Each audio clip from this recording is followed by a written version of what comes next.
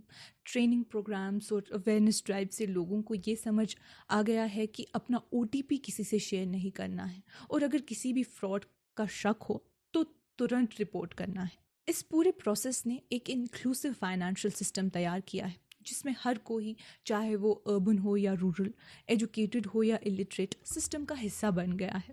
Women, youth, old age, سب لوگ digital دنیا کا حصہ بن رہے ہیں۔ یہ کہا جا سکتا ہے کہ جموں اور کشمیر میں ڈیجیٹل پیمنٹس اور فائنینشیل انکلوژن صرف ایک اکنامک ریفارم نہیں بلکہ ایک سوشل موومنٹ بن گیا ہے۔